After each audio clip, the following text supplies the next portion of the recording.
Praise the Lord. The best wishes to you and your family members in the name of God. దేవునికి మహిమ కలుగును గాక. దేవుని నామము పేరిట మీకును మీ కుటుంబ సభ్యులందరికీ శుభాభివందనములు. Today God's promise. ఈరోజు దేవుని వాగ్దానము. తన దేవుడైన యెహోవా మీద ఆశ పెట్టుకొనును వాడు ధన్యుడు. కీర్తన గ్రంథము 146 అధ్యాయము 5వ వచనం. Whose hope is in the Lord his God.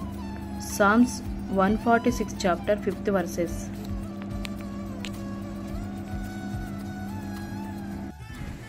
ప్రియమైన సహోదరి సహోదరులారా, ఈ ఉదయకాల సమయంలో దేవుడు మన అందరితో ఈ వాగ్దానం ద్వారా మాట్లాడుచున్నాడు. అదేమనగా యెహోవా మీద ఆశ పెట్టుకున్నవాడు ధన్యుడు.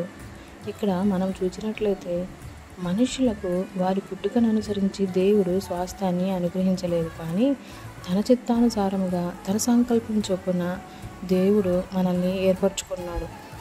యాకోబు గారు తాను పుట్టక మునిపే దేవుణ్ణి వారసులుగా ఏర్పరచుకున్నాడు.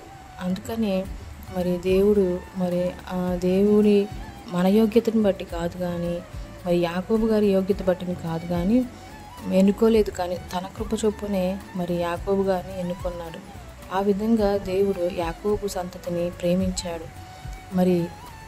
ఈ విధంగా దేవుడు తన కృప చొప్పునే యాకోబు గారిని ఎలాగైతే ఎన్నుకొని ప్రేమించి తన సంతతిగా చేసుకున్నాడో అలాగా ధన్యుడయ్యాడు. మనము కూడా మన జీవితంలో అలాంటి ధన్యతను పొందుకోవాలని దేవుని యొక్క నామంలో మీ అందరినీ కోరుకుంటున్నాం. అటు ధన్యత మనందరికీ కలుగునుగాక. ఆ విధంగా ప్రార్థన చేద్దాం.